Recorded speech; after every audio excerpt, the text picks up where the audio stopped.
So it is an extraordinary edition of the Institute of African Studies seminar series. The seminars usually hold on Thursdays between 12 to 1:30 p.m. every other week.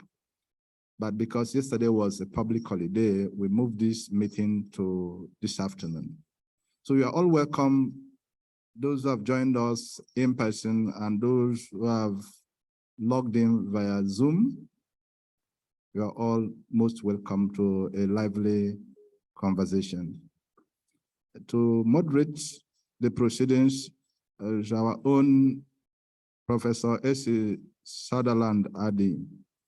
Professor Sutherland is an Associate Professor of African Studies here at the University of Ghana. Of course, our main research interests are in the areas of written and oral literature, women's literature, educational and cultural policy, and her current research project entitled Oral Traditions and Expressive Diversity involves the collection and digitization of oral traditions. And she said I should make this as brief as possible. So I'm handing over to her to pilot the rest of the affairs. She will introduce our guest speaker and then carry on from there. Thank you, Professor Sutherland-Addy. Thank you, Dr. Chika. Good afternoon, everybody. It's good to be here because we have a very special speaker for this afternoon. We have with us a returning member of the Institute. He was the Kwame Nkrumah Chair of African Studies between 2016 and 2017, and it's in the person of Professor Horace Campbell. He currently holds a joint professorship in the Department of African American Studies and the Department of Political Science, Maxwell School at Syracuse University. He's a very widely published scholar. He has more than 60 journal articles, a dozen monographs, as well as chapters in edited books. At the same time, he writes regular blogs for online publications such as Counterpunch, Telesur, and Pambazuka News. I'm going into these details because what we normally see him as is a very fiery Pan-Africanist activist. And he has been a Pan-Africanist activist for decades and is currently chairperson of the Walter Rodney Memorial Committee and is editing a book along with Patricia Rodney on the struggles for justice for Walter Rodney. I'm sure he'll tell us a little bit about that. An executive member of the North American delegation of the Pan-Africanist Congress. He asked me not to see how long his, this is just a summary of his bio, and he asked for us not to read all of it, but I'm sure that you'll get a feel of who he is just by listening to him. So, Professor Campbell, I invite you to take the floor at this point. Thank you so much. It is my pleasure to be back in the Institute, but it's strange feelings after 4 years away and having the Institute as a home for a long time, and also for my brothers and sisters who are joining us on Zoom. And we know the changes that has happened in global Africa and in the whole world. So Chika and my former director, I'm told we just had a change of director. Yes, when I requested from Professor Chikata to have this seminar, she was very pleased, and I thank her for working to arrange this. And I want to congratulate the new director, a young man in Tusi. So we will see that the Institute will go from strength to strength. Chika, thank you so much for organizing this seminar.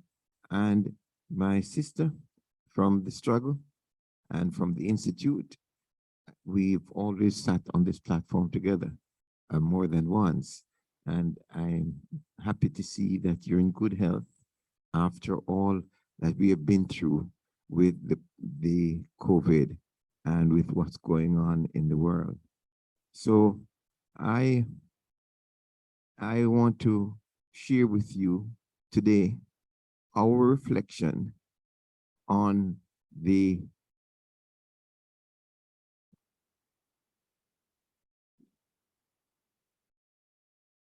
war in Ukraine and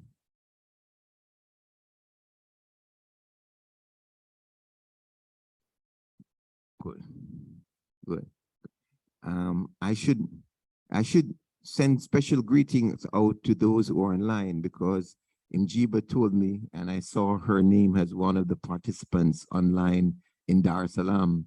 So I want to send warm greetings to all of those who are online and who, even my colleagues in the Institute, who usually would be in this room, but they've now decided that with the COVID protocols. So as you know, we're living in a very dangerous moment. And the danger is accentuated by the rise of white supremacy. And so we have a very dangerous mix of the threat of nuclear war, the militarism, the weaponization of everything, white supremacy. And I thought that Pan-Africanists need to be able to reflect on these dangerous times so that we are clear in our Pan-African perspective. So today I want to take you through some of the key questions that I would consider important for global Africa and why we are using the formulation global Africa in relationship to the Pan-African world that is what we call the global Pan-African world. So I will speak about the global African family and Pan-Africanism and the Pan-African expression and why the Ukraine war is of such great importance for the changes that we are undergoing in the world. We want to speak about this by talking about the outcomes of wars historically. Wars end up with major changes. War speeds up the processes of transformation or regression. And the task of the global Pan-African movement and the progressive Pan-African is to ensure that the regression that is intrinsic in racial capitalism does not take humanity backwards. I want to start by talking about one of the videos that I saw on social media when this war was in its first few weeks. It was a video of a young Nigerian medical student. The young Nigerian medical student had been in Ukraine and he was being evacuated out of Ukraine. And in the evacuation, he had crossed the border of Poland and he was in Germany. And the story is the horrific treatment that he received at the hands of the German authorities because Africans cannot be treated in a humanitarian way in Europe. And we have the situation of thousands of African students in the midst of this war that these African students were treated in the most humiliating way. So what we saw is that although Africans are opposed to this war, just like everyone else, that the Russian invasion of Ukraine has been condemned by Africans, by Pan-Africanists, to say that the Russian invasion of Ukraine has no moral justification, and that Africans condemn the war. And from the global Pan-African movement, we've put out a statement, which I'll come back to the end, about what is the global Pan-African movement's position on the war in Ukraine. So we, in the global Pan-African movement, we're against this war. But we believe it is most important that we spell out what our position is from the point of view of global Africa and why we call ourselves global Africa. You remember when we had the festival 4 years ago, our Kwame Nkrumah Festival talked about education in global Africa, because we're moving away from the conception of the African diaspora. We're moving away from this conception that separates the global African family. And we call this the global Africa is an idea and belief that those of African descent have shared a similar experiences of oppression, exploitation, force, and coercion, which serve as the need for collective and united struggle for the emancipation and liberation of all Blacks. One can argue the principal tenets of the ideas are shared experience, collective struggle, and a Black global consciousness. Blacks not only share a common ancestry, but a common history in the context of the slave trade, slavery, colonialism, and neocolonialism, which have created a shared experience for all Black. Michael West has theorized on this concept of global Africa. And I have been using this concept since the Abuja Declaration in 1994, because we wanted to end this distinction that is made by the African ruling class and the African ruling class intellectuals to other the Africans who live in other parts of the world, that we're one African family, whether we live in North America or not. And so the charge is, how do we have intellectuals in the global African family understand that we are all one and we belong to this one African family? This has political, diplomatic, military implications, because when the African Union was formed, the African Union went one step better than the OAU.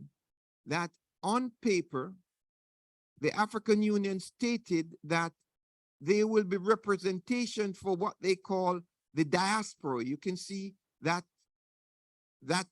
figure up there. It is supposed to be the 6th region in the diaspora. We are working hard so that the African Union will retreat from this concept. My elder, please, I must respect you and thank you so much. Aki, great to see you. Yes. The diaspora, we want to retreat from this. But because African institutions of higher learning and research institutions have not embraced the question of global Africa, there's a certain amount of intellectual laziness that is reflected in the African Union when they said that the global Africa constitutes 6 regions. And most people who write about this know very little about the history of Pan-Africanism, because one of the resolutions of the 7th Pan-African Congress in Kampala in 1994 is that global Africa should be constituted of 11 regions, and that the 11 regions of global Africa would be as follows. Number 1, North Africa, East Africa and the Horn. Number 3, West Africa. Number 4, Central Africa. 5, Southern Africa. 6, the United States and Canada. 7, the Caribbean and Central America. Number 8, the Pacific. Number 9, South America. Number 10, Brazil. And number 11, Europe. So the conception of global Africa would constitute all Africans in different parts of global Africa. And this will have tremendous implications for organization. This resolution was passed at the 7th Pan-African Congress in 1994. So we are looking for greater collaboration with African institutions, because now that we're in the last 2 years of the decade of African descendants, and we are in this period where the struggles against white racism have brought into being the Permanent Forum of African Descendants within the United Nations, we're looking for African peoples to join much more fundamentally in the Pan-African project. So the conception of global Africa is a call for the recognition of unity in diversity of all peoples of Africa and African descent. It contends that Africa and its dispersed offsprings constitute one family on the planet Earth. We underline family. According to the African Union, the dispersed offsprings constitute one region. Yet the need for rigorous intellectual and policy planning revise the concept of 6 regions, and instead we offer 11 regions of Africa. Of course, the current political and intellectual leadership would very retreat from this, because they would say it dilutes the African continent. But if we see ourselves as one family, and to know that in Brazil, the only other African country that has a larger population than Brazil is Nigeria. And so we are looking forward to working to strengthen this relationship with institutions of higher learning, researchers, and those who want to consider the Global African Project. So the Global African Project is being accelerated by wars. And in the modern period of racial capitalism, one of the projects that accelerated the political demands of global Africa, that is the freedom and unification of Africa, was the imperialist partition of Africa in 1884. The imperialist partition of Africa in 1884-1885 was one of those moments of racial capitalism that intensified the exploitation of Africans. But the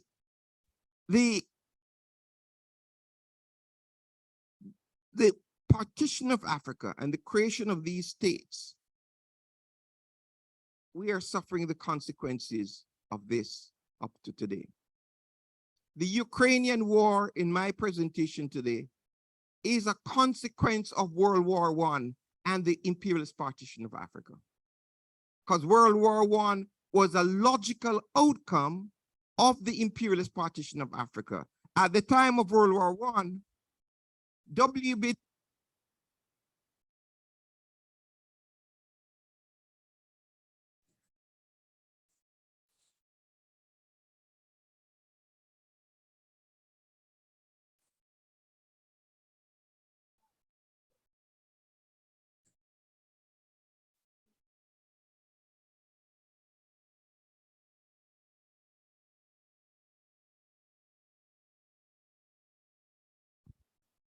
Thank you. That better? Good. That World War I. Commend this pamphlet of Du Bois to all of those who are following us. The African Roots of War. The African Roots of War explained the racist origins of World War I. It is the very same World War I out of which emerged the Soviet Union and the Russian Revolution. So the imperialist partition of Africa, the rise of Western imperialism, there was a rupture in global capital with the Russian Revolution in 1917. Out of the Russian Revolution came the Union of Soviet Socialist Republic.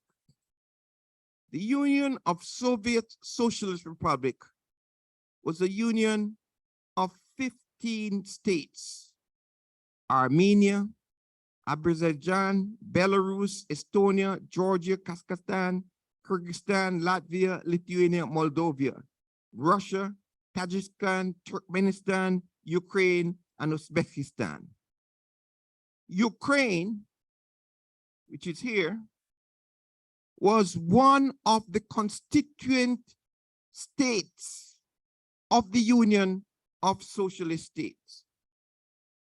So the relationship between Ukraine and Russia goes back over 1,300 years.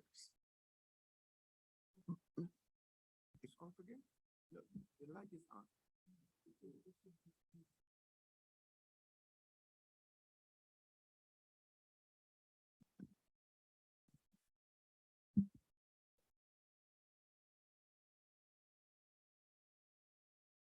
Okay, yes?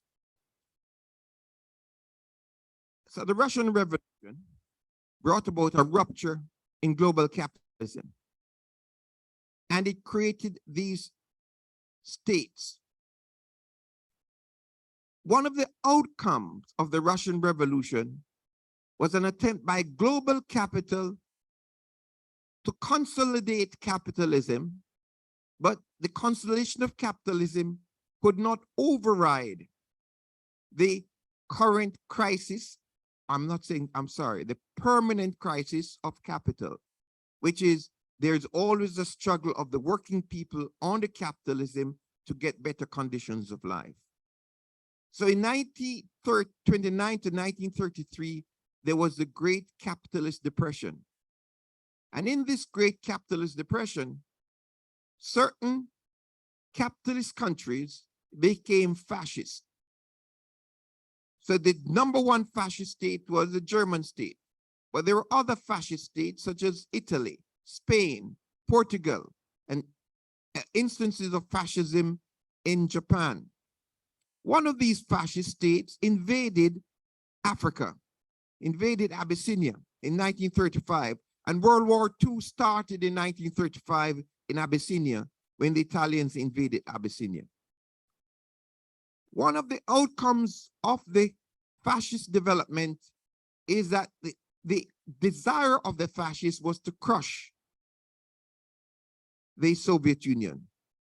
And so within Ukraine was one of the biggest fascist movements outside of Western Europe, inside the USSR, led by a man called Stepan Bandera.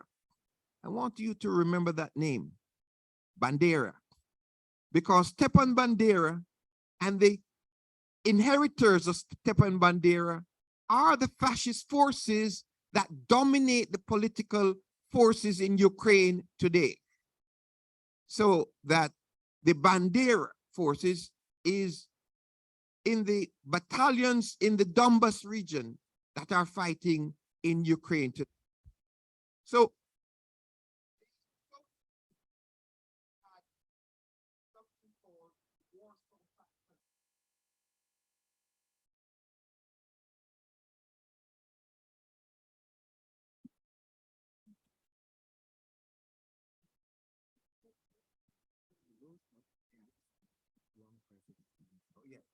So Hello? Good. So the Union of Soviet Socialist Republic had these countries, and these countries were set against what was later called the North Atlantic Treaty Organization, NATO. NATO was formed to protect former colonial states. I want to repeat that. The strategic radius of NATO, when it was formed, encompassed most of North Africa. So the formation of NATO ostensibly was to fight against the Soviet Union, but its primary objective was to give military support to the former colonial powers. Again, a great Pan-African intellectual, and that's why Pan-Africanists have to be in the forefront of understanding these developments to the world. At the time of the formation of NATO in 1949, W.B. Du Bois stated, the arming of West of Europe by the United States is not so much to protect Western Europe from the East, so as to enable it to put down colonial arrest among 250 million colonial peoples and another 500,000 of semi-colonials. He said further, back of the Marshall Plan and the Atlantic Pact stand the slave trade and exploitation of the world's darker peoples.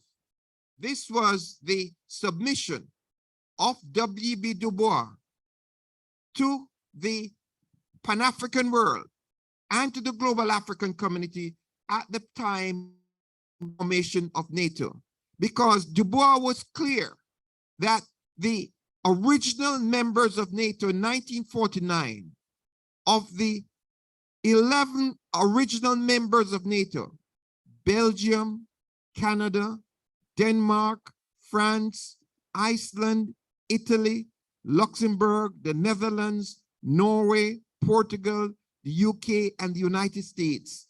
9 of these NATO countries were colonial states. And a number of these colonial states, especially a state such as Portugal, needed the support of NATO in order to hold on to its colonial territories.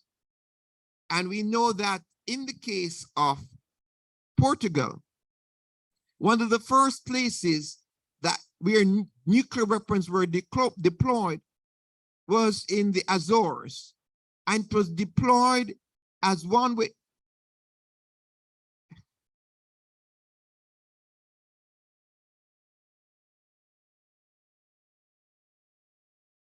Yes, it was deployed to protect the colonial forces and colonial powers. We know that the NATO forces were used against the people of the Congo.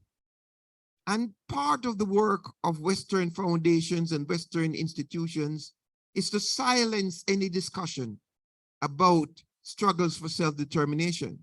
But I want to state here, 62 years after the independence of the Congo, that the collaboration of Belgium, France, Britain, and the United States of America in killing Patrice Lumumba and later killing the Secretary General of the United Nations, Dag Hammarskjöld, was part of the work of NATO. It is important for us to raise the killing of Patrice Lumumba as a great Pan-Africanist and Dag Hammarskjöld. The United Nations has set up a commission of inquiry into the killing of Dag Hammarskjöld. One of my very close friends, the former Chief Justice of Tanzania, is the head of this commission of inquiry. And 3 countries refused to hand over documents relating to the killing of Dag Hammarskjöld. Britain, the United States, and South Africa. Even after the end of apartheid, The South African state refused to hand over the information about the collaboration of the South African military. And it is partly because of the absence of attention by Pan-Africanists to these questions, why we can see NATO representing itself that it was fighting against communism, and that NATO was fighting for peace. Now, whenever you set up an organization and the organization achieves its objective, then usually you wind up that organization. So if NATO was established to fight communism and the Soviet Union collapsed in 1991, then one would have expected that after 1991, we would have seen the dismantling and dissolution of NATO. And yet it is after 1991 that NATO expanded from 11 countries up until they are now up to more than 38. Of the major wars of NATO, in the Korean War, the Bosnia War, and Afghanistan War, for the Pan-Africanists, we must draw attention to the war of NATO against the people of Libya. And I want to again say why, as a Pan-Africanist, I thought it was urgent to write this book, Global NATO and the Catastrophic Failure in Libya. Because the NATO intervention in Libya was to stop the African people from carrying forward the project of building the African currency and African Union. So since 1949, NATO expanded to Greece and Turkey. In 1955 to Germany and Spain, and then it expanded to what we now call global NATO. And at the end of the destruction of Libya, the Secretary General of NATO said, one of the most successful stories of NATO was the intervention in Libya. The intervention in Libya by NATO was against the interests of Africans, and we need to speak about that and to make this very clear. NATO attempts to establish itself globally. Recently, since the war in Ukraine, the countries of Finland and France have become new members of NATO, but NATO has established what it calls dialogue partners. The dialogue partners of NATO are the Mediterranean dialogue, that is those countries of the Mediterranean, that is Algeria, Egypt, Israel, the Istanbul Cooperative Initiative, Afghanistan and Iraq, Australia, Japan, South Korea, and New Zealand. So they have military relations with all of these states. And in the context of Africa, their main collaboration are with two institutions, the Gulf Cooperation Council, that involves Saudi Arabia, Bahrain, Kuwait, Oman, Qatar, the Emirates, and the United States Africa Command. So NATO is now a global force, and the objective of NATO is to save the United States dollar. The objective of NATO is, since the end of the Cold War, is to save the United States dollar.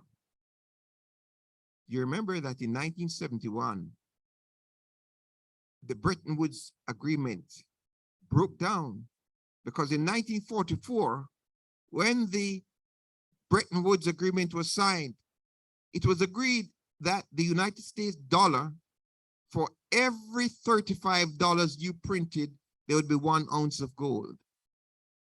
And so in 1971, the United States could not maintain its commitment made at Bretton Woods. So since 1971, the principal support for the United States dollar is the United States military. So the role of NATO is to support the United States dollar. And the United States has been in crisis since the capitalist crisis has evolved. In 1998, there was a crisis. In 2008, there was a crisis. And at every moment there's a crisis, there was a question of the military management of the international system. You can read Samir Amin, you can read myself, you can read Michael Hudson, who has written extensively on this question of the role of the military and the military management of the international system. This is how we understand the war in Ukraine.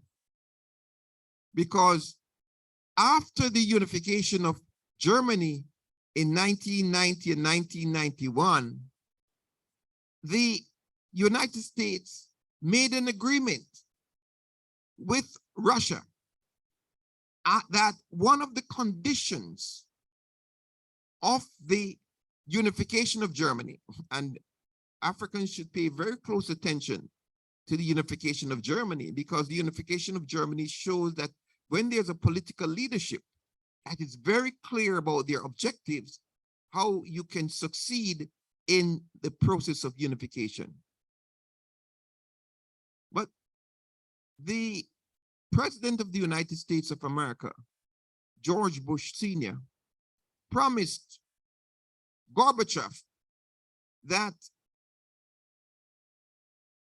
NATO would not expand up to the border of the Soviet Union, would not expand up to the border of Russia. For a short while, the Bush administration respected that agreement. But then Bill Clinton became president. And after Bill Clinton became president, there was George Bush Jr. and then the Obama administration. And all three administrations sought to push the borders of NATO to include all of the former members of the Union of Soviet Socialist Republic.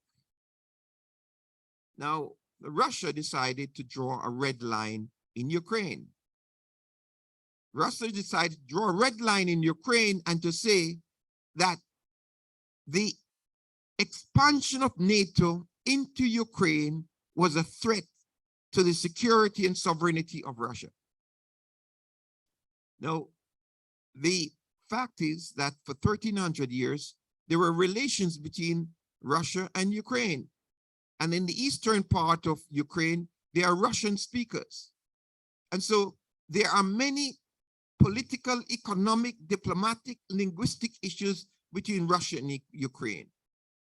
But after 2014, there was what is called the revolution in Ukraine. And that brought the very conservative forces in Ukraine to the forefront. The Russians took over Ukraine and they had discussions called the Minsk Agreement. The Minsk negotiation from 2014 until 2021 was to negotiate the future of Ukraine and the eastern provinces of Ukraine. And those negotiations were the basis on which Russia said this would stabilize the situation. There are four issues that were being negotiated. Number one, that Ukraine should not become a member of NATO. Number two, that there should be protection of those Russian-speaking provinces in Ukraine. Number three, negotiating the special status of Crimea. And number four, protecting the Russian-speaking peoples in Ukraine.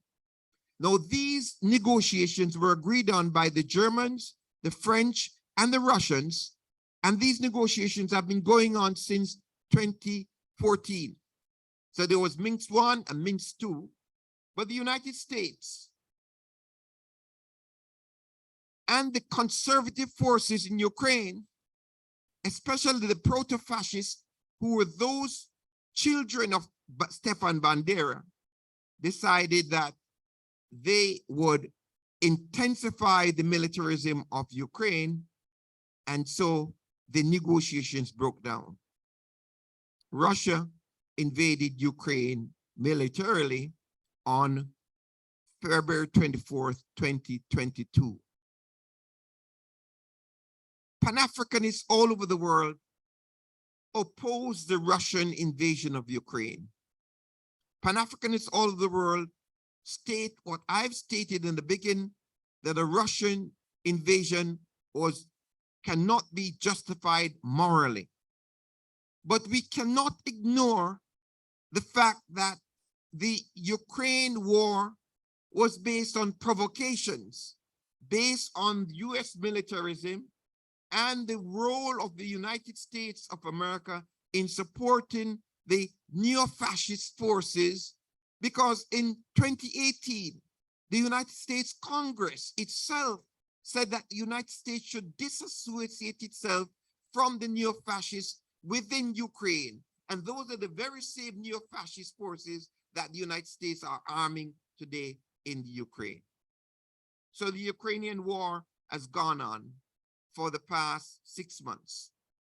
And the Ukrainian war in the past 6 months, whether it goes on for one more day or one more week or one more year, the outcome will be the same.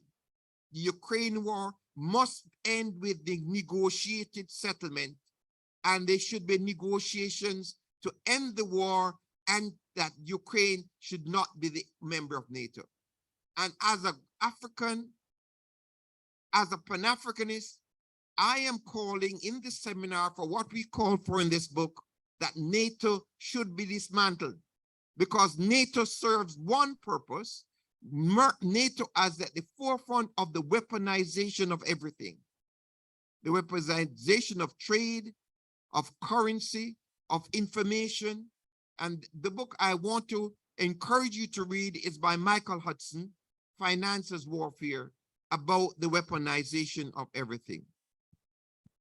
The United States is intent in this war against Ukraine to also humiliate the Germans and to bring the European Union under their control, because the collaboration between the European Union and the Russians pose a number of dangers to the United States of America, especially to the United States dollar. So that Germany is one of the targets of this war in Ukraine. And this has been acknowledged by numerous authors. I want to mention those elements of why the United States want to ensure that the Germans do not develop technical and commercial and manufacturing relations with Russia. The first, most important, is the role of the dollar and the fact that the euro is the main competitor to the dollar. The fact is that of all the currencies that challenge the dollar, the euro is the only currency with the financial markets, the legal system, and the economic environment to be a challenge to the American dollar. And what the United States want to ensure that with the weaponization of currency, where the United States seize the assets of the people of Libya, seize the assets of the people of Afghanistan, seize the assets of the people of Russia, seize the assets of the people of Venezuela, that those countries do not begin to trade oil in the euro and not the dollar. So the war in Ukraine is actually a war against Germany also. The other reason is that the Germans and the Europeans buy natural gas from Russia. You don't want that natural gas and oil to be indexed in the US dollar. And you do not want the completion of the Nord Stream pipeline too. And we will see in the winter the problems that we face already with the availability of natural gas in Western Europe. Nord Stream pipeline number 2 has been completed, but it has not been commissioned because the United States want the Germans to buy natural gas from the United States, which is more than 2 times as expensive as natural gas coming from Russia. So the United States Secretary of Defense stated what was the objective of the, the United States Secretary of Defense stated what was the objective of the United States. Says he wanted to win the war against Russia, not to defend themselves, and the United States hoped to weaken Russia to the extent it could not launch another unprovoked invasion. So the United States has said they want to weaken Russia. Now, Henry Kissinger, who is by no means on the left, Henry Kissinger said that this war in Ukraine does not make sense, and that the NATO and the European Union should give Russia territory and to find a peace deal. So the question is, the Pan-African movement is stating clearly that they support peace because the war is leading to intensified racism, to the threat of nuclear war, greater environmental catastrophe with the expansion of extraction of fossil fuels.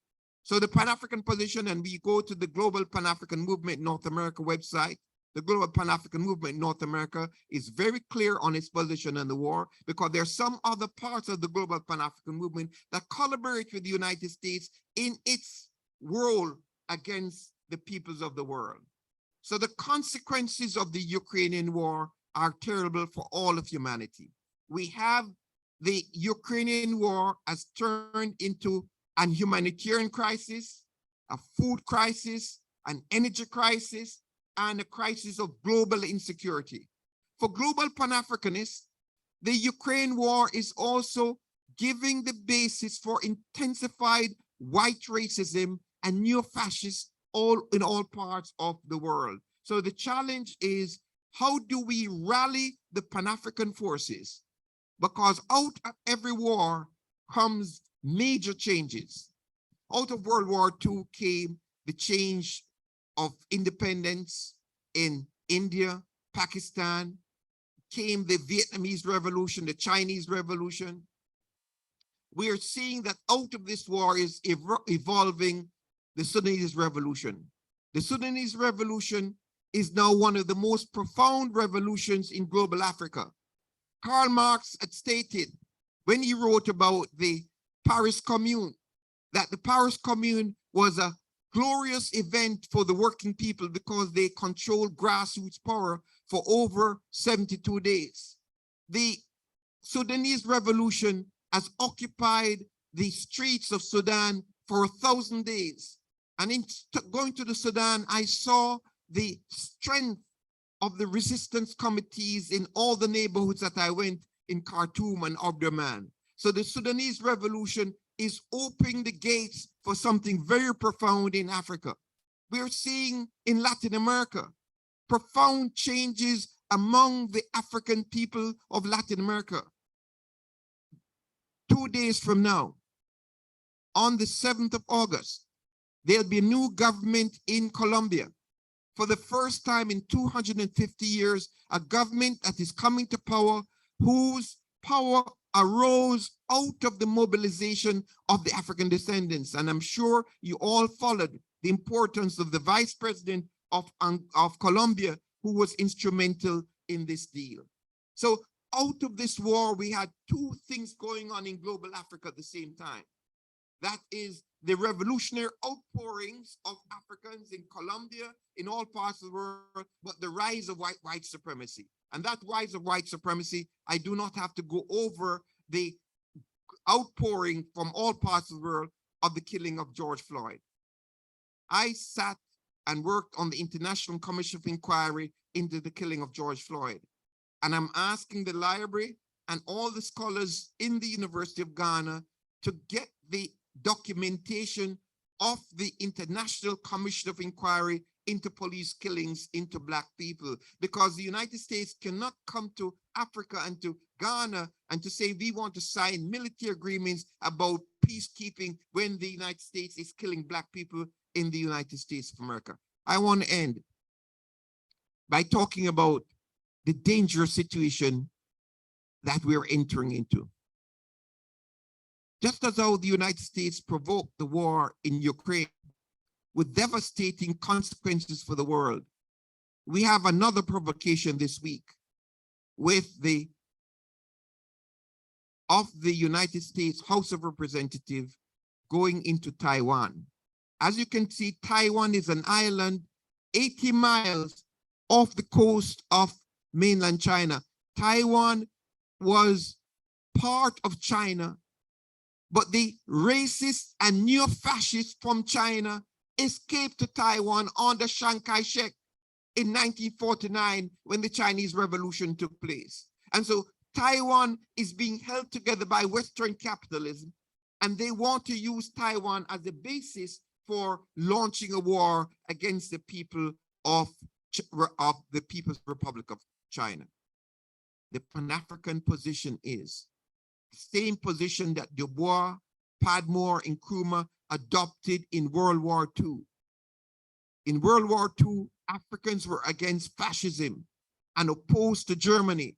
But in World War II, the Pan-Africanists opposed British colonialism and United States racism. So it is today. Africans should not be called on to take sides in the current dangerous situation in the world. As CLR says, Black peoples are at the center of world events, and that the revolutionaries of the world need Africans as much as Africans need them. We are in a situation today where the Pan-Africanists must work to realizing the goals of Africa and global Africa, that is the unification. When I was a Kwame Nkrumah chair, I worked very hard, and I'm speaking to the director about my papers that I presented here. We bring them together in a book because we are of the same position then now, that no African will be free until all of Africa is free. We want to end by speaking about the radical Pan-African imagination.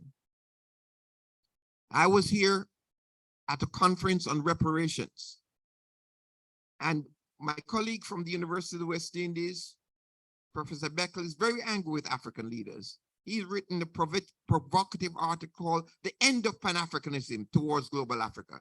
I don't agree with what he said, that is the end of Pan-Africanism, but his anger came from the fact that the African political leadership opposed the Caribbean and North American call for reparations. And they joined with the European Union in opposing the call for reparations. And that thus far, we do not have the engagement that we need to have in the universities, in civil society, in working for reparative justice. So the radical Pan-African reparations, the radical Pan-African imagination, look at the reparations campaign as a social movement. The reparations movement is a social movement for healing. We discovered that it was never entirely or primarily about money. The demand for reparations was about social justice, reconciliation and reconstruction of the internal life of Black America and eliminating institutional racism. I'm quoting Robin D.G. Kelly. And I want to thank you for your attention, and I hope you will join in with us in opposing racism, opposing militarism, and strengthen the Pan-African call for peace internationally.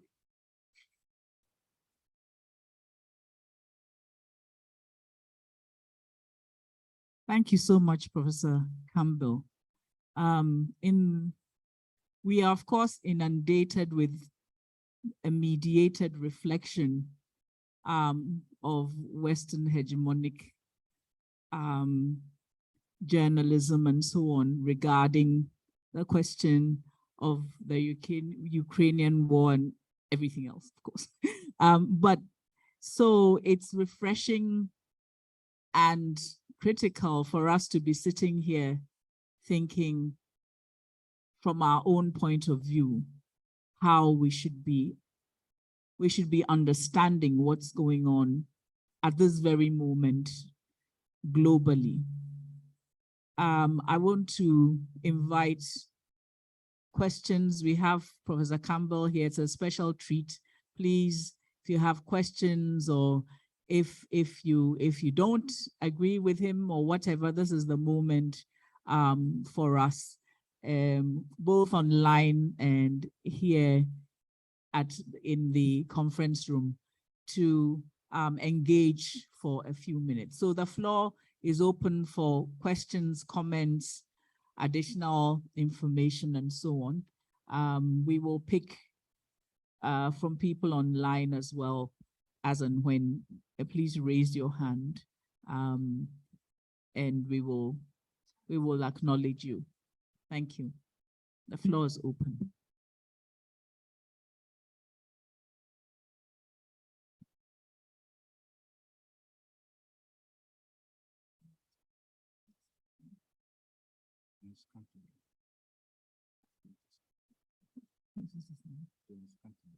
Dennis Canterbury, please, you can go ahead. Professor Canterbury, please. Good afternoon, and can you hear me? Can you speak up a little bit more? Okay, good afternoon. Good afternoon. And thank you very much, Professor Campbell, Horace, for, it's a long time, for your excellent presentation. I think that you've really given us much food for thought and leadership and direction in terms of how we might understand not just the war in the Ukraine, but also the current situation at the global level in terms of the way we might respond as global Africa. But one of my questions I had as I was listening to you is that I myself, coming from the Caribbean, as you know, is how do we say in global Africa, in a particular region, say those of us in the Caribbean or in Latin America, how do we respond in terms of economic policy? What sorts of economic policies might be appropriate for the current period that we're in with respect to the fallout from the war in the Ukraine, as well as from the very the various issues you raised with respect to the role of NATO in terms of protecting the US dollar, etc.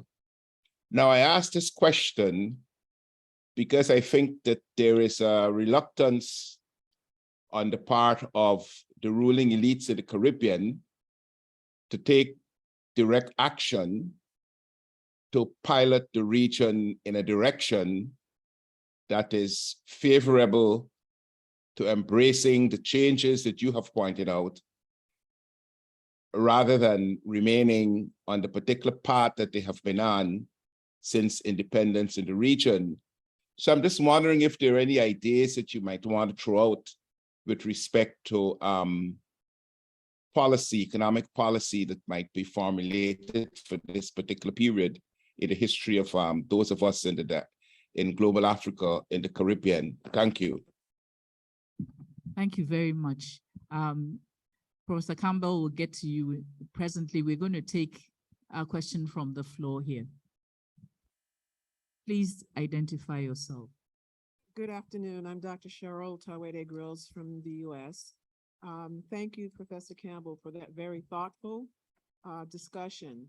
There's a lot to think about here, and there's a lot of work to do. This is clear.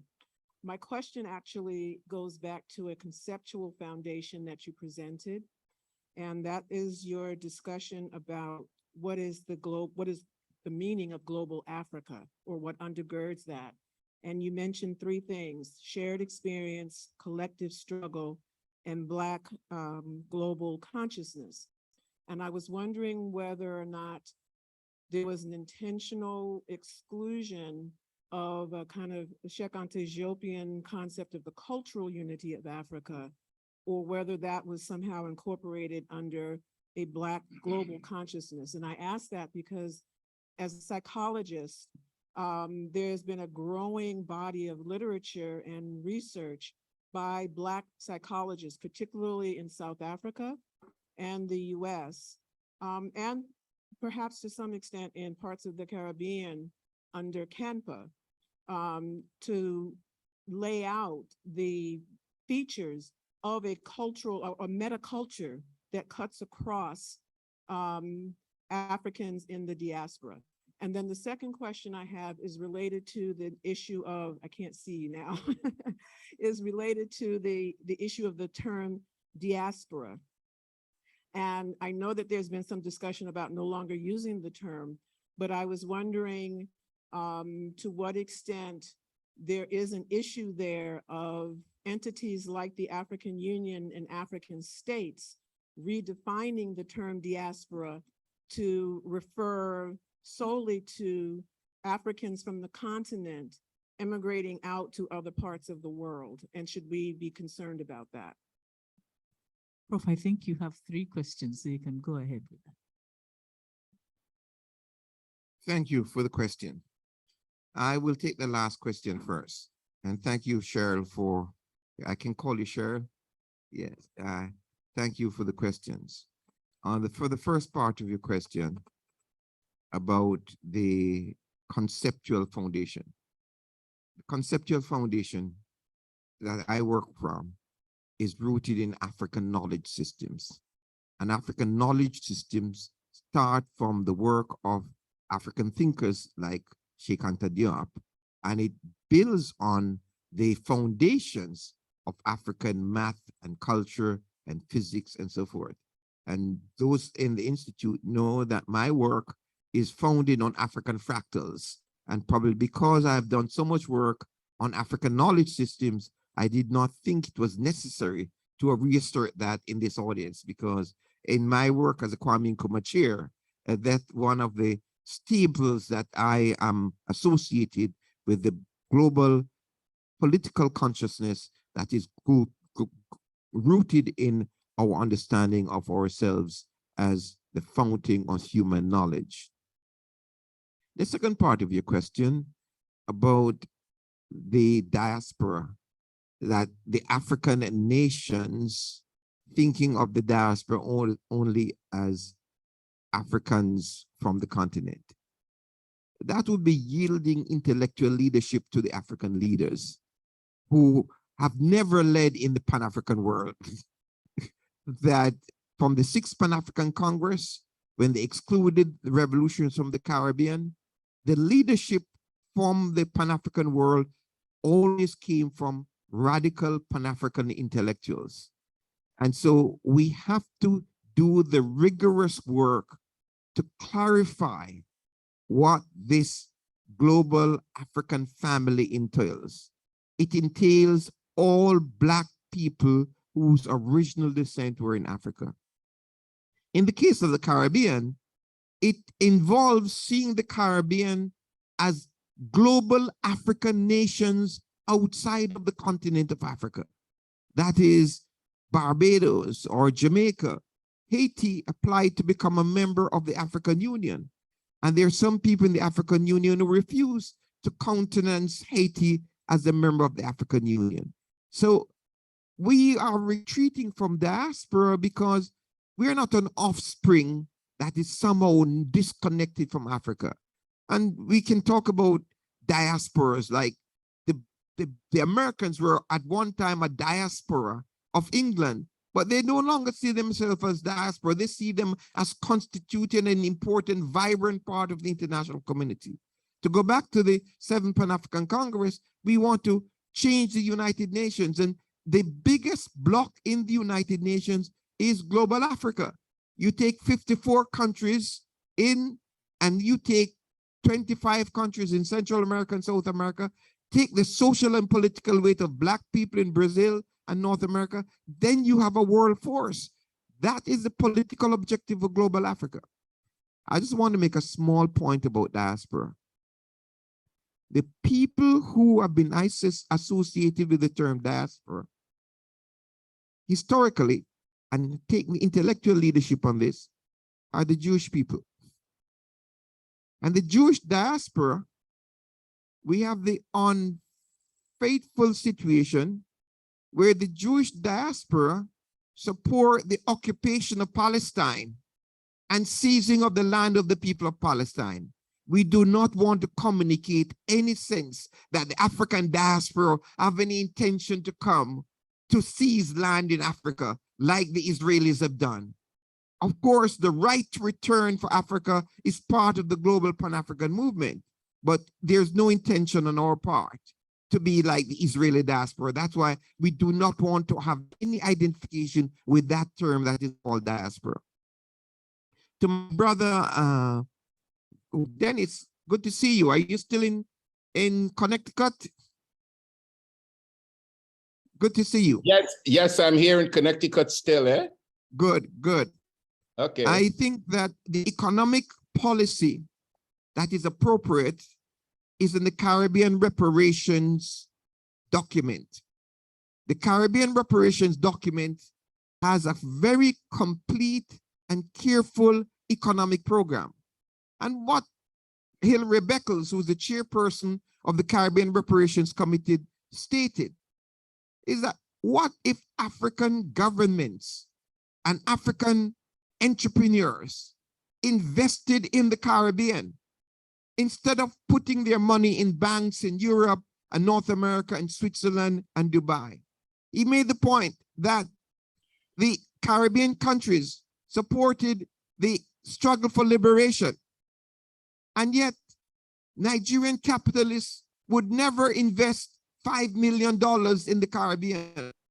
That the Cubans sent over 50,000 troops to Angola to help the Angolan and Southern African people, but the South African government and South African banks with excess capital would not invest in the Caribbean. So the Caribbean reparations plan is not only a plan for reparations, but for closer economic relations between Africa and the Caribbean. The last point I want to make is that the Caribbean is united with Africa in calling for the dismantling of the IMF and the World Bank. The war in Ukraine is a war that was bringing to an end the World War II arrangement at the economic level.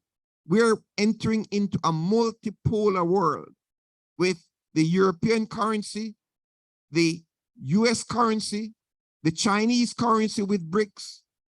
Where will be the African currency? Unless we unite Africa to have the African currency, we'll be open to exploitation by every one of these. And the Caribbean must throw its weight in global Africa with the African Union so that we not only push for the African currency, but we become part of the African currency.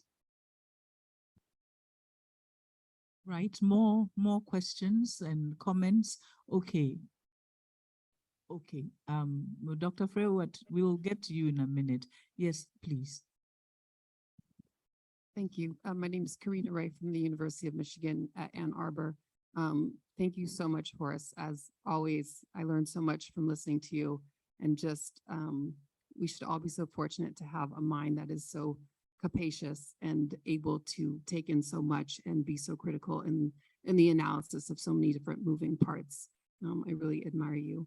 So a comment and then a question. The comment is I'm really grateful that we're convened here today.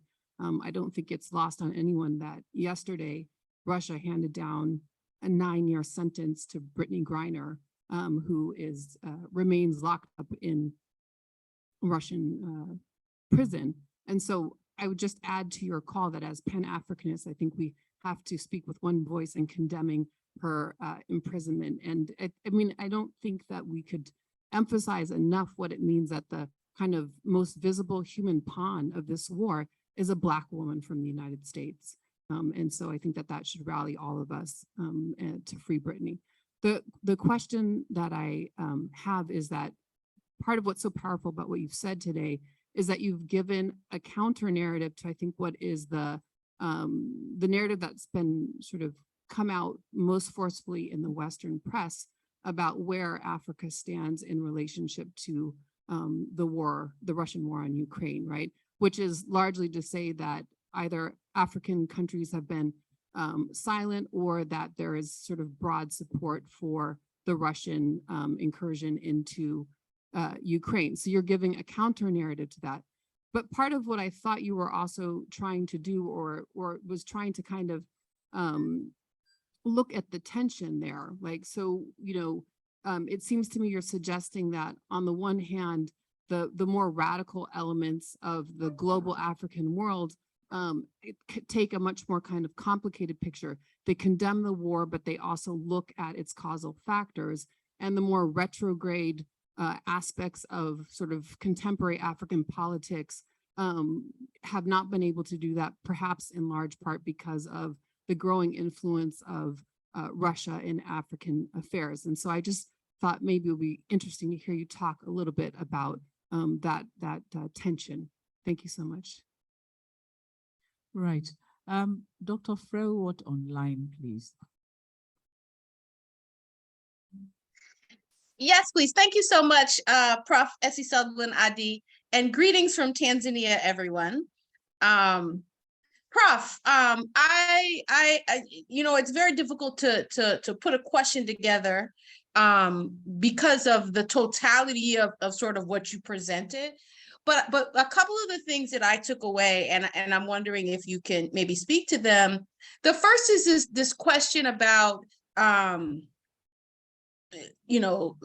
geopolitical transformation coming from these major wars, right? And I think that this is a really important thing that we cannot overlook, right?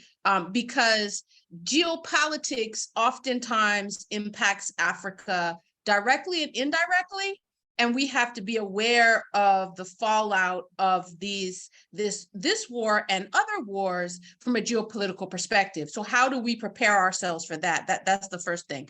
The second thing is, I think it goes back to this question of economics and how we can push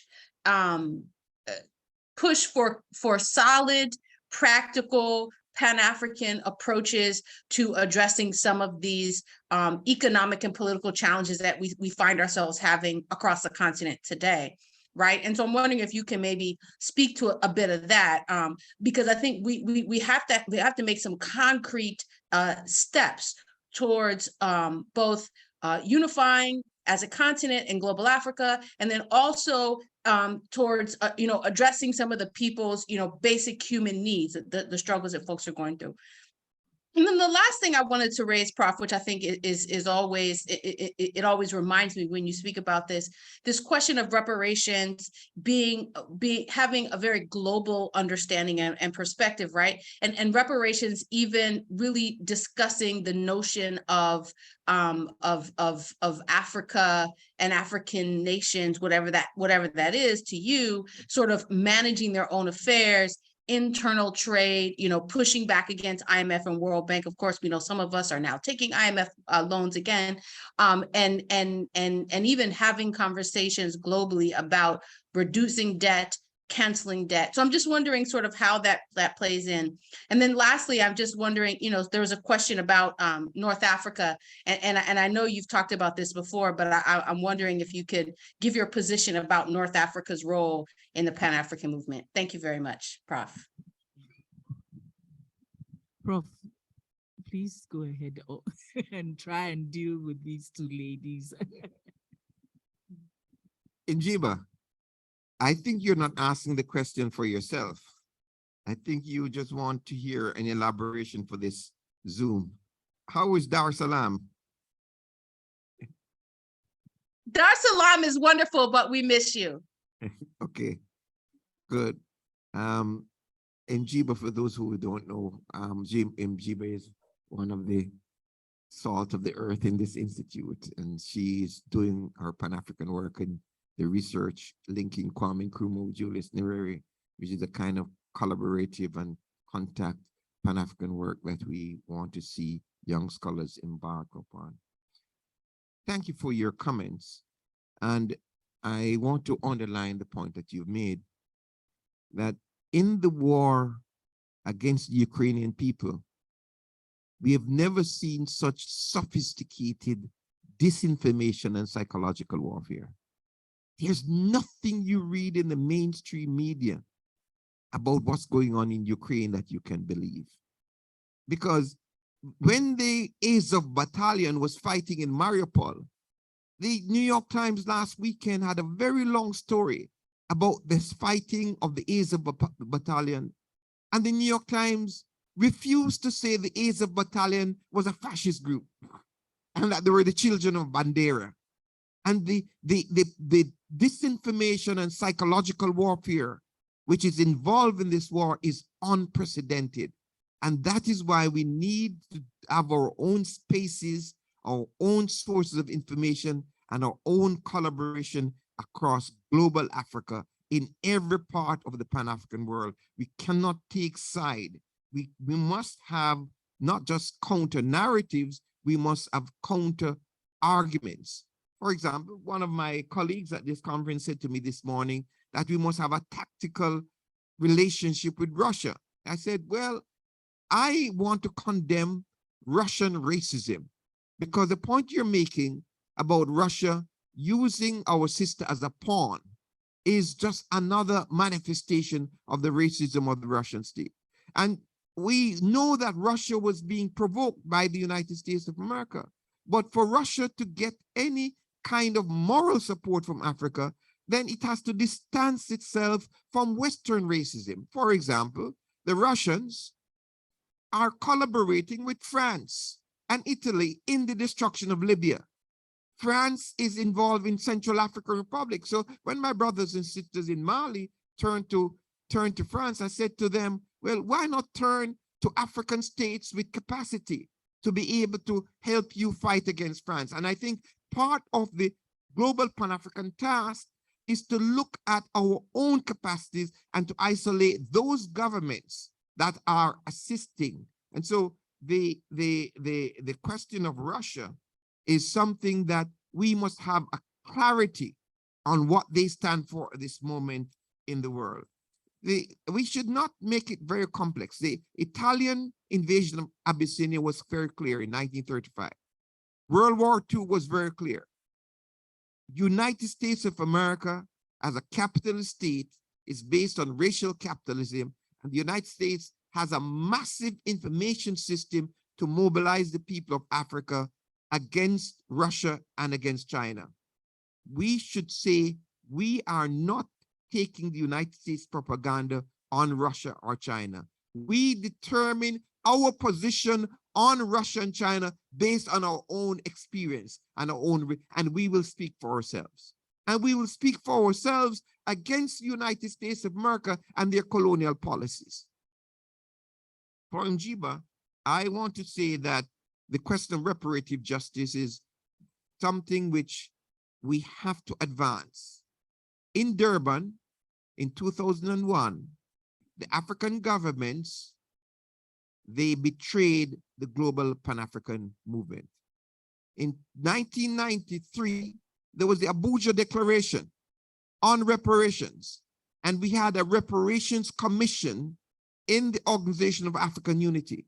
Now, the leaders of Africa, when they formed the African Union, said they do not want to have a reparations commission.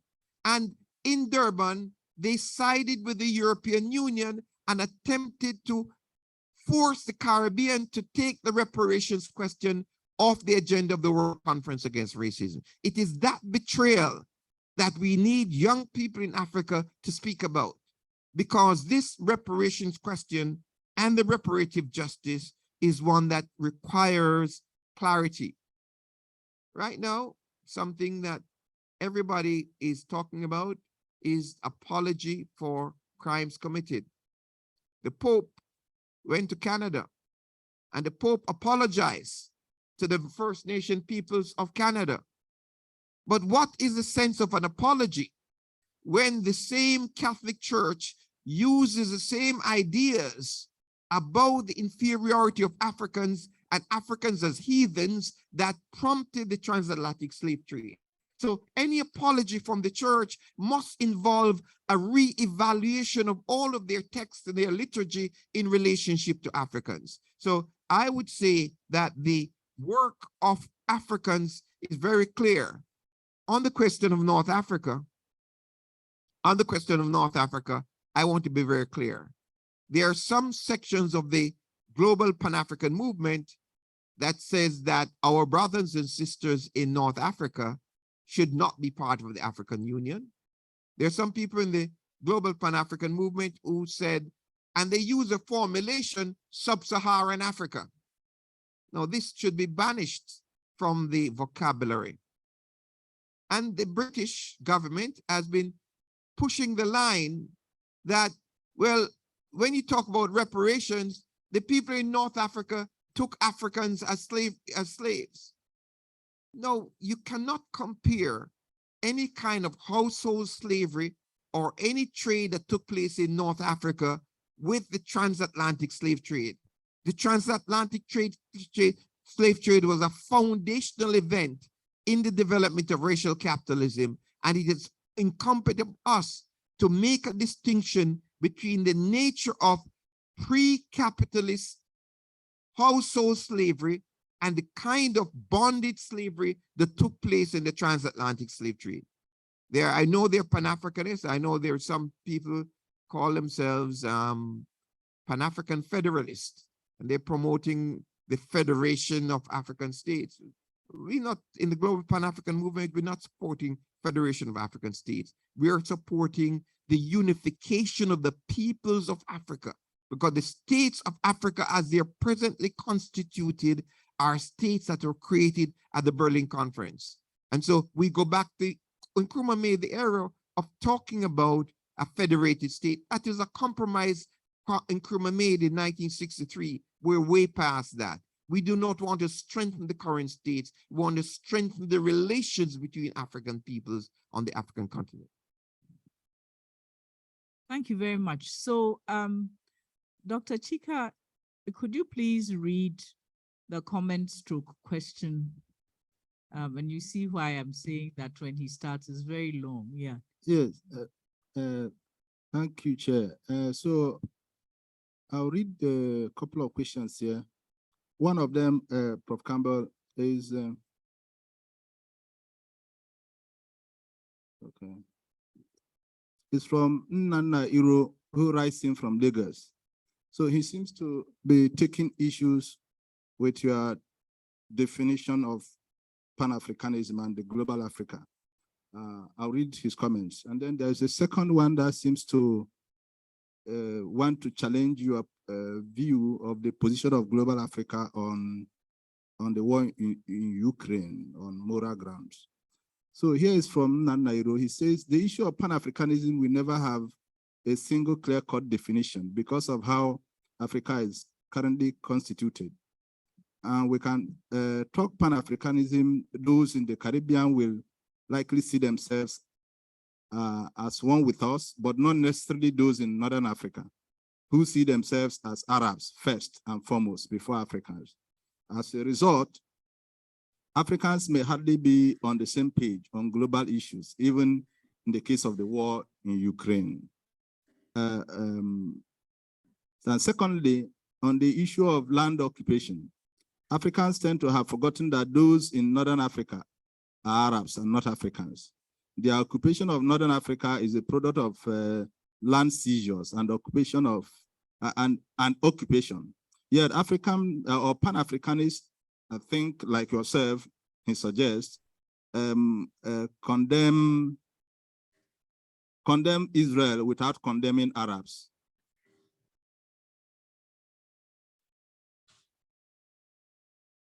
Sorry, I can't. Can you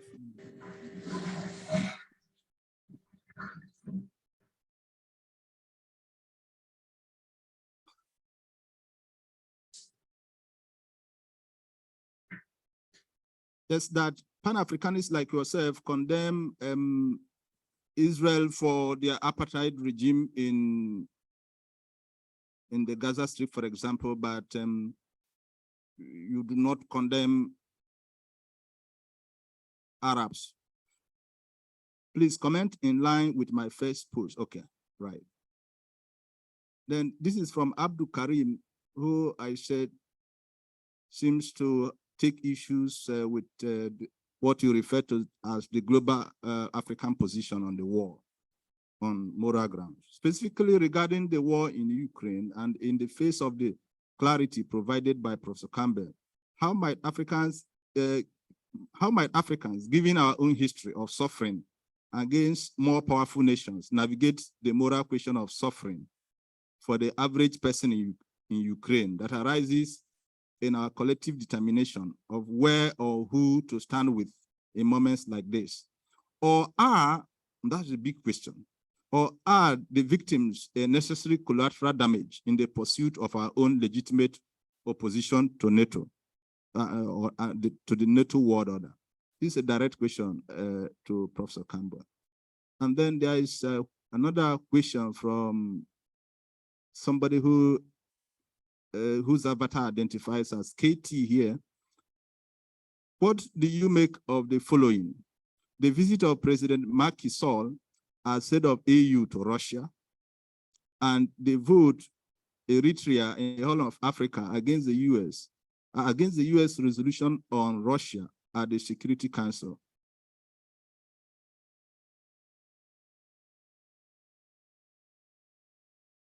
What would it take to get the AU lead the charge to recenter Africa in global African affairs more substantively? I don't know whether I should repeat those three set of questions. No, I think okay, it's that's okay. fine. Thank you so much. Thank you so much. That is the beauty of doing a Zoom presentation. We are reaching our brothers in Connecticut, in Tanzania, and in Lagos. And so we have to strengthen our own communication. But let me be explicit on the question of the moral question of the suffering of the Ukrainian people. I started out by saying that as Pan-Africanists, we oppose the Russian intervention in Ukraine. And as Pan-Africanists, we stand in solidarity with the Ukrainian people against all sufferings and all the human disasters that's going on in Ukraine. I was very explicit on that question of we in our solidarity with Ukraine. And we believe Russia should withdraw, but we believe that this should come in the context of the diplomatic solution. There's no sense in which Pan-Africanists support invasion of one country by the next. Our attempt was to see what the outcome of this war will mean for global Africa. So I want to say very explicitly, we're opposed to the Russian intervention and we stand with the Ukrainian people. Having said that, I want to also say we have to make a distinction between the Russian people who are collateral damage to the fascists and neo-fascists who are the children of Bandera. We have to see that element in the Ukrainian society as an element of this war. That's the first question I want to answer. Now, the other one that I have answered, and I don't know if I've answered it successfully, but it's a question that will keep coming up about global Africa. We decided at the 7th Pan-African Congress in Kampala, and that's why I encourage people to read the resolution. We in the global Pan-African movement do not use European standards of identification of human beings to be the basis for how we identify human beings. So we will not use this conception that is being promoted of Arab occupation of North Africa. In fact, many of the people who are called Arabs in North Africa are Amazon. That is people who they refer to them as Berbers. That North Africans who've been Arabized and follow the religion of Islam. So the Israelis and the British are very, very active in Africa on this question, that Africa should not have Arabs in it. This is a travesty in the global Pan-African movement. None of our great thinkers and leaders in the Pan-African world, whether it was Du Bois, Fanon, who worked in Algeria, Nkrumah, who married to someone, Tajuddin, who married to someone from Tunisia, subscribed to this notion of dividing Africans according to so-called Arab extraction. On the question of Macky Sall's visit to Russia, I support the engagement of the African Union with Russia, because the African Union should be part of the diplomatic process of bringing an end to the war and to alleviate the sufferings that we're seeing in Africa in relationship to food, energy, and the crises that come out of this war. So the global Africa is something that we have to intensify our work on. And as I say, we should be very careful of Israeli, British, and American propaganda and their influence in the work in African intellectual circles. Thank you very much. Unless there's an absolutely burning question, I think we've come to the end of the time allotted to us. To say that this session has been thought-provoking, I think, is to even understate what has happened here. It's a major call for us to not be lazy and begin to take a look at things from our own point of view. And there was something that Prof, you mentioned, which I think we need to take to heart, and that is that we shouldn't be leaving these discussions to non-governmental organizations and people outside academia and so on, and that we in academia owe it a duty to take our position in looking, reviewing the way in which we take what is happening around the world, not to act as victims, not to act as people who have given up on our capacity to influence things. And one of the things that struck me as I was sitting here was the question of self-determination. I know it's usually talked about in political terms, but I'm seeing it literally in terms of determining who we are, how we what we call ourselves, how we see the positions that we take. And I think we need to probably take more note of the global African movement's idea of issuing statements from our own point of view of what's going on around the world. There's also the question that I thought was, I mean, what came to my mind is the amazing foresight of some of our early thinkers like Du Bois, and some of the things that they were saying, 100 years ago and so on, and how these are so true, and the fact that we need to go back and listen in to the stream of our own consciousness over the period. There are a number of readings that have been, and authors that have been recommended.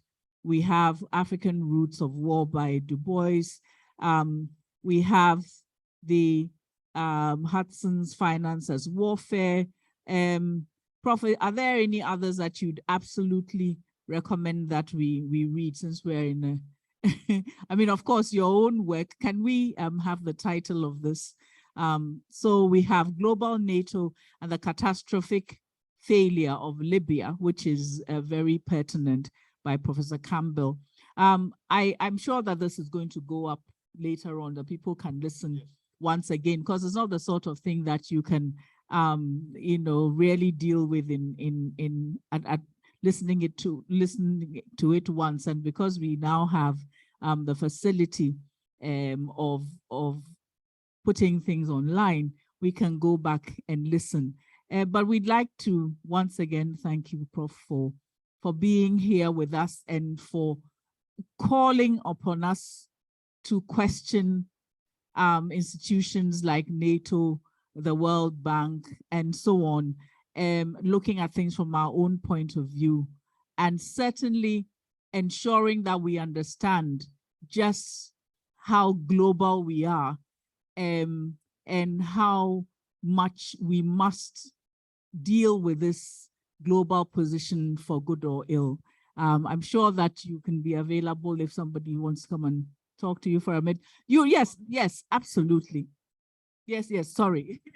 Yes, because Prof. Campbell, you want to make one last comment, but one of your students apparently sent in a question which he says you have not answered. He's reached you from South Africa, I think, Kafu Shekbo. So he's insisting that you should please give him an answer to the question of Eritrea's vote against US resolution on Russia at the Security Council. I don't feel like being mean, so I'm going to, Prof, you can do that and then segue into your final comment. Yeah. Halfway. It is the right of the Eritrean government to vote the way they want to. So it is not for me to comment on the Eritrean vote. The Eritrean state is a very problematic state in the global Pan-African movement. We supported Eritrea when it was fighting for self-determination, but it has taken some positions that are very challenging and problematic. But I am hoping we will see you, or we will communicate with you, and you continue your work against militarism. I wanted to just have a last word in thanking the Institute for hosting this. And I especially want to thank you, my sister, Essie Sutherland. We have a great Pan-Africanist here, a Pan-Africanist who have been with the global Pan-African movement. As Minister of Education in Ghana, she supported Pan-African. We remember you at the 7th Pan-African Congress in Kampala, and you and your family and the tradition that you belong to with your mother and father in the great battle of Pan-Africa. So I'm very pleased that you came out today to chair this session, to carry forward that tradition within the Pan-African movement. So thank you very much. I want to say that and thank you. Thank you. Now I'm feeling shy. I wish I hadn't given you the mic. Yeah, Professor Campbell, thank you very much. And, I might as well, thank you for being a great orator at Bill Sutherland's funeral in New York. Yeah. Okay. All right. So now, Dr. Amba, yes, what do we do after this? Yeah. Thank you so much, Prof. Sutherland, especially because you are one person that each time we have any of these events and we come to you to help moderate the events, it comes so easily and without any difficulty. We are very grateful. And we are not taking for granted those who have created the time to join this meeting today, as usual. We are very honored to have our eminent former Vice Chancellor, Prof. Sakila Basoya, in person here. We're excited to also have our new director. The IAS has got a new director in the person of Professor Samuel Untewusu. He's in person, he sat in throughout, but as usual, he decided to sit at the back. So we thank you, Director, for joining this meeting. We thank all our participants, all our patrons, both online and in person. They always make the time to join, even when we convene it extraordinarily like this. It was supposed to be every Thursday. So you would imagine that if we move it to a new day, we won't get most of it, but on the contrary, we have almost all the same persons and different ones joining today. Please, we are very grateful. Next week, we begin the big conversation on academic freedom and African university. with a special focus on contemporary issues in Ghana higher education. So it is a 3-week staggered event, like we have one every other Thursday. The first one is on 11th of August, Thursday next week, between 5 to 8 p.m. at the Great Hall. We invite everyone to join in person if you can, and if you cannot, we will share flyers that will show how you can log in or join the events virtually. The second one will be on the 19th of August, the same time, 5 to 8 p.m. at the Great Hall. And the third one will be on the 25th of August. You can find the banners and flyers all over places to be sure of who and who will be at those events. Thank you very much. I will meet some other time.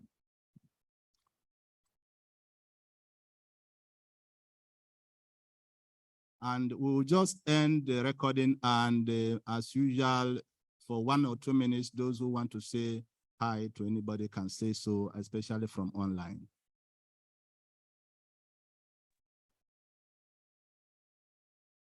Hi.